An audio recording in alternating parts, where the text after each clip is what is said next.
Welcome to my blog. जैसा कि आपने थंबनेल में देखा होगा, ये बेसिकली अकाउंट मतलब कि एडवांस अकाउंट जो सीए इंटर का फर्स्ट पेपर है उसका मेरा एनालिसिस है। मतलब कि मैं पर्सनली एग्ज़ाम से पहले जब मैं प्लानर बनाता हूँ कोई भी सब्जेक्ट मतलब कोई भी पेपर का, तो मैं पास्ट 3 to 4 ईयर का क्वेश्चन देखता हूँ, उससे एनालिसिस करता हूँ कि कौन सा चैप्टर मोस्ट रिपीटेटिव है। मेरा जो एनालिसिस है एडवांस अकाउंट में, आपके सामने मैं रखता हूँ। मे बी ये 100% मैच कर जाए या फिर 70%, ये मेनली प्रिडिक्शन है, मैं 100% क्लेम नहीं करता हूँ। Let's go. जैसा कि ये पास्ट 3 अटेम्प्ट का एनालिसिस है मेरा, जो कि मई 24, सितंबर 24, जनवरी 25 मिला के मैंने मई 25 का एक एनालिसिस बनाया है, जो कि आपने देखा ही है, थोड़ा बहुत लिखा भी है। जैसा कि मैं एनालिसिस हर एक पेपर का बनाता हूँ, तो मैं ये अकाउंट्स के लिए बना रहा हूँ। मैंने मई 24 में एक चीज़ कॉमन पाई है, जिसमें कि एमलगमेशन, ब्रांच अकाउंटिंग, कंसोलिडेशन, ये चैप्टर्स जो है 5 चैप्टर्स, ये हर एक अटेम्प्ट में रिपीट हो रहा है। जैसे कि एमलगमेशन 14 नंबर का 100% फिक्स है, सितंबर 24 में भी आया था, जनवरी 25 में भी आया था, जो कि मेरा अटेम्प्ट था, जैसा कि आपने प्रीवियस ब्लॉग्स में भी देखा होगा। एंड ब्रांच अकाउंटिंग, जो कि क्वेश्चन नंबर 6 में ये तो रहता ही है, मतलब कि ब्रांच अकाउंटिंग ना रहे अकाउंट्स में तो आप भूल ही जाओ कि अकाउंट्स का पेपर भी बन सकता है।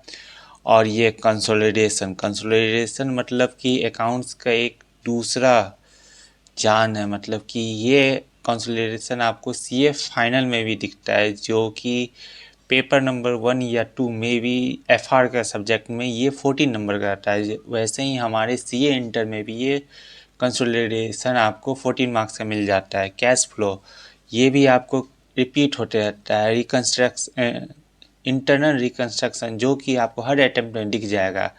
बस एक कॉमन चीज़ मैंने देखा, एक यूनिक चीज़ देखा, जैसा कि मई 24 जो कि हमारा फर्स्ट अटेम्प्ट था after new syllabus of CA inter foundation, जिसमें कि पहली बार आपको मई 24 में कंपनीज अकाउंट से क्वेश्चन नहीं था।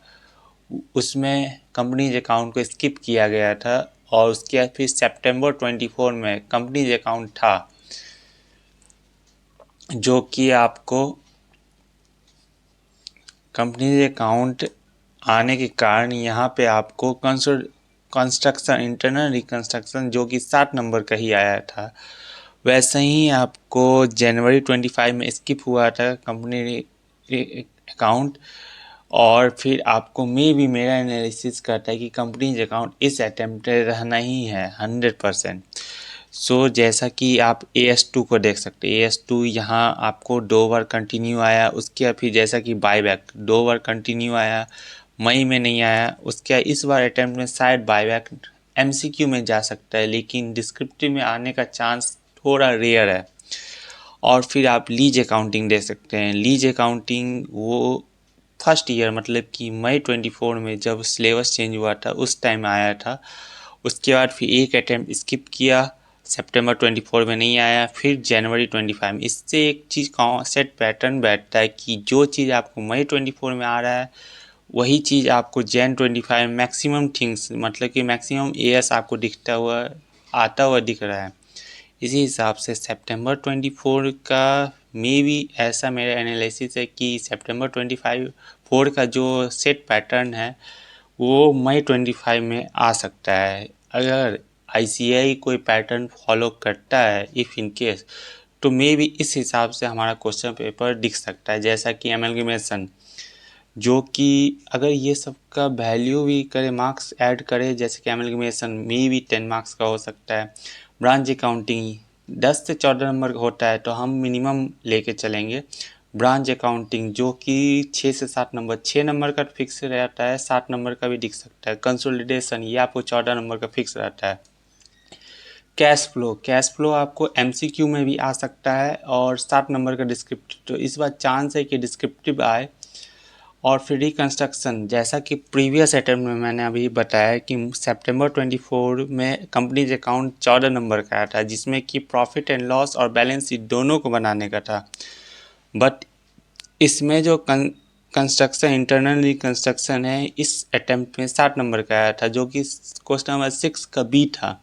और मे बी मई 25 में ये 10 नंबर का ना आकर 60 नंबर का आ जाए, आपको ब्रांच अकाउंटिंग के साथ आता हुआ दिख सकता है।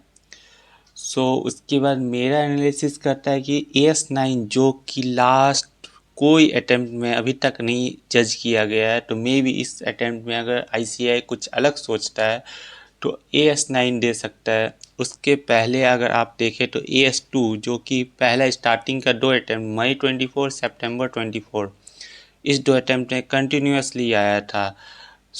एक ईयर जनवरी 25 में ये एब्सेंट था, तो मे भी चांस है कि मई 25 में AS2 या फिर AS10 आ सकता है। AS10 प्रीवियस कोई अटेम्प्ट में नहीं आया है, तो मे बी ये 4 नंबर का कोई 10 नंबर के साथ, मतलब कि मतलब एमलगेमेशन का 10 के साथ 4 नंबर का AS10 दे सकता है, इफ़ इन केस आ सकता है ये। अगर नंबर 9 पे देखें तो मैंने रखा है AS16। AS16 का रखने का ये रीज़न है कि प्रीवियस अटैम्प्ट में ये 2 अटैम्प्ट से एब्सेंट है। सबसे पहला अटैम्प्ट में यहाँ आया है आपको मई 25 में AS16, उसके बाद फिर मे भी चांस है कि AS16 आ सकता है। AS12 का आने का चांस मे बी 99% हो सकता है कि आ सकता है। और AS13 की रही बात, तो मई 24 के बाद ये कहीं गुम ही हो गया है, मतलब ना ही सितंबर 24 में दिखा, ना ही जनवरी 25 में दिखा। डायरेक्टली मे भी ये हो सकता, नहीं सॉरी, यहाँ मई 24 में तो था ही नहीं, सितंबर 24 में था AS13। उसके बाद ये मे भी आ सकता है। अगर हम इस पैटर्न को फॉलो करें तो ये हमारे क्वेश्चन पेपर में दिख सकता है मई 25 में AS13। और ये थोड़ा यूनिक टाइप का है, मतलब कि अगर हम अलग सोचें, मतलब कि ICAI अगर अलग सोचता है तो मे बी AS28 जो इंटेंजिबल एसेट से रिलेटेड है वो AS को जज कर सकता है, और AS17 ये भी जज कर सकता है। ये क्योंकि प्रीवियस कोई अटेम्प्ट में नहीं है, एक यूनिक है AS है। और ये AS4 की बात करें तो ये कभी आया ही नहीं है, मतलब कि मई 24 से लेके जनवरी 25 में ये कहीं नहीं मिला, पता नहीं ये कहाँ चले गया है।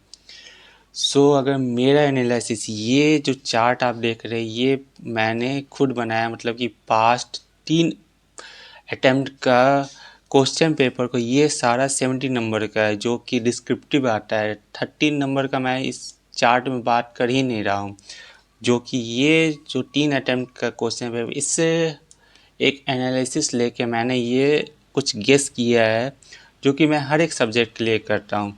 जिसमें से एमलगमेशन पहला नंबर पे मेरा रहेगा, branch accounting second, consolidation third, cash flow fourth, companies account fifth, construction internal reconstruction six, seventh में मैं रख रहा हूँ अपने लिए AS9, उसके AS10, AS12, AS13। उसके बाद अगर टाइम बचता है तो बाकी को देख लेंगे।